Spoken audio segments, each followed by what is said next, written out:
Olá, amigos do canal Redemptoris Mater. Sejam muito bem-vindos. Se é a sua primeira vez aqui conosco, receba a nossa acolhida.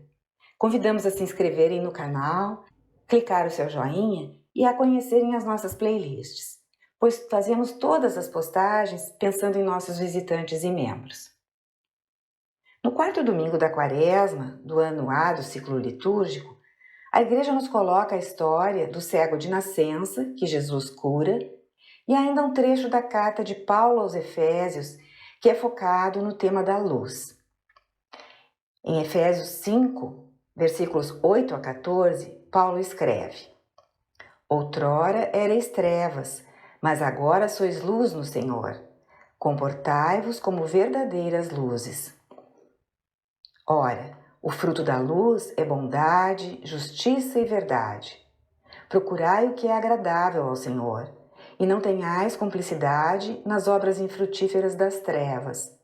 Pelo contrário, condenai-as abertamente, porque as coisas que tais homens fazem ocultamente é vergonhoso até falar delas. Mas tudo isso, ao ser reprovado, torna-se manifesto pela luz. E tudo o que se manifesta desse modo torna-se luz.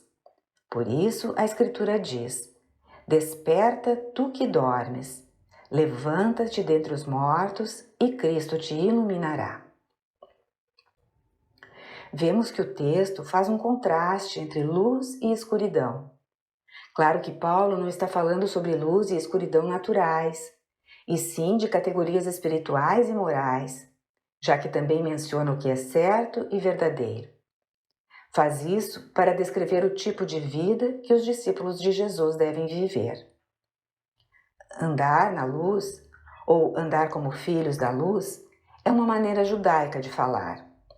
O verbo andar, desde o Antigo Testamento e na literatura judaica da época de Jesus, era usado como metáfora do que hoje chamamos de moralidade. O ensino moral e legal era conhecido como halaká, expressão que significa literalmente como andar, uma metáfora para como alguém vive a sua vida. Aliás, Paulo faz uma metáfora mista, porque ninguém pensa na luz como dando frutos. A luz dá calor, a árvore dá frutos. Paulo faz isso muito seguidamente. No Salmo 1, por exemplo, estão presentes tanto a imagem do andar como a do fruto. O livro dos Salmos era o livro de orações do povo judeu, a oração de rabinos como Paulo. Todos conheciam o saltério.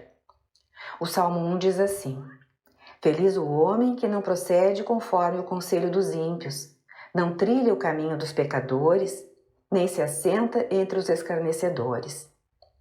Feliz aquele que se compraz no serviço do Senhor e medita sua lei dia e noite. Ele é como a árvore plantada na margem das águas correntes. Dá fruto na época própria. Sua folhagem não murchará jamais.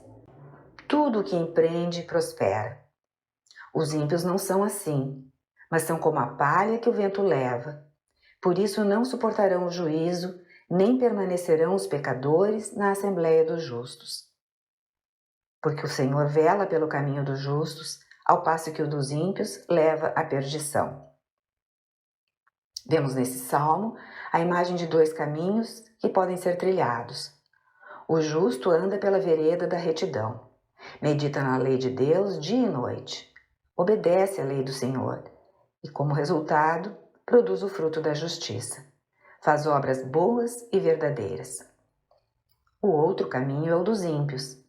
O ímpio não dá fruto e, ao se apresentar no tribunal do julgamento de Deus, vai perecer. Nós tendemos a pensar em moralidade como um conjunto de regras que a gente viola ou cumpre, como um checklist. A imagem judaica é de seguir um caminho e cada passo envolve uma escolha.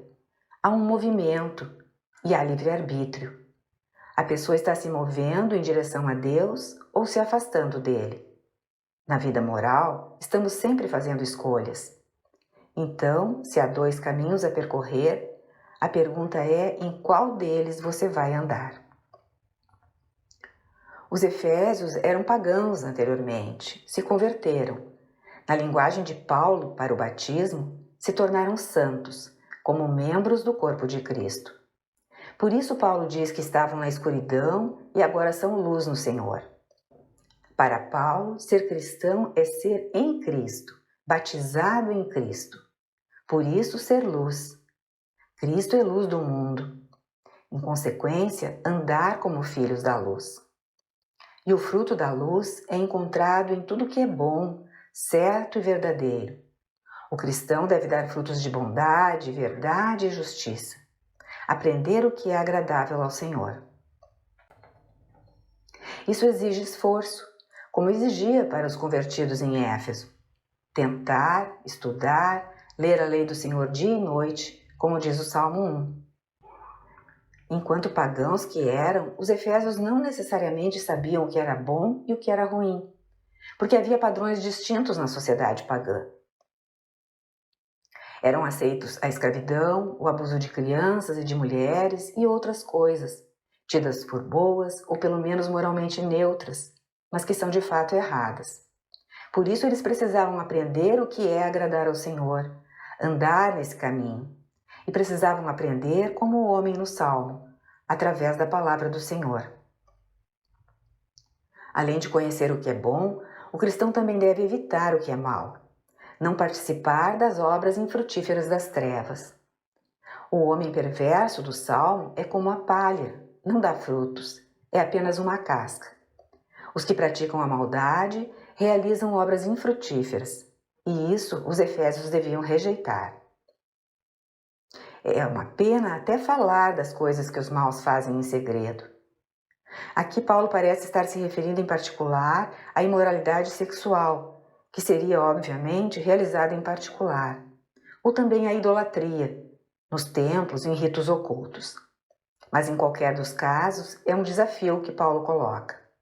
Nem praticar e nem sequer falar do que os maus fazem em segredo, da imoralidade em que eles estão envolvidos. Pouco antes, no mesmo capítulo 5, versículo 3 de Efésios, Paulo escrevera aos Efésios: a imoralidade ou qualquer impureza ou ganância não deve sequer ser mencionada entre vós, como convém entre os santos. Nenhuma obscenidade ou conversa tola ou fora de lugar, mas, em vez disso, ação de graças, que no grego é Eucaristia. É disso que Paulo está falando em nossa passagem. Podemos destacar também o versículo 4 do capítulo 5. Nenhuma obscenidade deve sair de sua boca. Isso deveria ser um desafio para os cristãos. A ideia de palavrões e obscenidades tornou-se amplamente aceita em muitos círculos hoje, até círculos cristãos. A Bíblia deixa claro que esse tipo de linguagem é imprópria para um cristão. Porque o cristão, na linguagem de Paulo, está em Cristo, é santo. Foi separado do mundo para se tornar um membro do corpo de Cristo. Foi consagrado para Cristo. É um membro do corpo místico de Cristo. Precisa viver como Cristo vive. Ser luz para o mundo. Iluminar e não deixar as palavras que saem de sua boca trazerem escuridão ao mundo. Por isso Paulo acrescenta: desperta tu que dormes, levanta-te dentre os mortos e Cristo te iluminará. É a imagem da ressurreição como um despertar do sono. Naquele tempo, sem luz elétrica, a pessoa acordava do sono normalmente e perto da hora do nascer do sol ao amanhecer. A ressurreição estava associada a acolher a luz do amanhecer do dia, que Paulo diz ser o próprio Cristo que ressuscitou dos mortos. Por isso, o apóstolo exorta os efésios e a nós mesmos a viver como filhos da luz e dar frutos da luz. Em todos os casos, a luz não é outra senão Cristo, a pessoa de Cristo, especialmente do Cristo ressuscitado, que levanta da escuridão do túmulo na madrugada do domingo de Páscoa. A Quaresma é um tempo para nos lembrarmos dos nossos pecados e para mudarmos as nossas vidas. Portanto, se nos desviamos do caminho da luz, precisamos caminhar de volta aos trilhos. Sair da cegueira espiritual, que não vê a luz, não vê quem é Jesus Cristo. Santo Tomás de Aquino, o grande pensador e doutor da Igreja, que compôs comentários sobre todas as cartas de Paulo, observa sobre Efésios que você era escuridão até agora, cego pela ignorância e o erro, tendo o entendimento obscurecido. A escuridão também vem do pecado.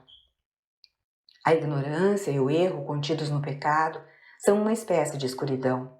O pecado obscurece o nosso intelecto, torna incapaz de ver a verdade claramente, de ver o bem e de ver o belo.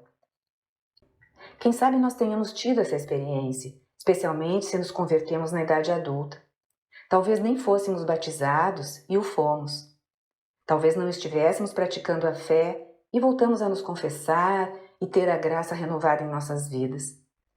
Quem sabe olhamos para trás e pensamos sobre coisas que fizemos ou dissemos ou a que assistimos, até em matéria de entretenimento, vídeos, filmes, e nos perguntamos: como eu não vi que isso era mal? Como eu não vi que aquilo era errado? E a resposta é: porque o pecado obscurece a inteligência, porque estávamos andando na escuridão. Uma das maneiras pelas quais Cristo nos salva é nos dando o dom da iluminação da nossa inteligência, por meio da sua graça, para nos ajudar a sermos capazes de ver o verdadeiro, o bem e a beleza, e para que não nos deixemos enganar.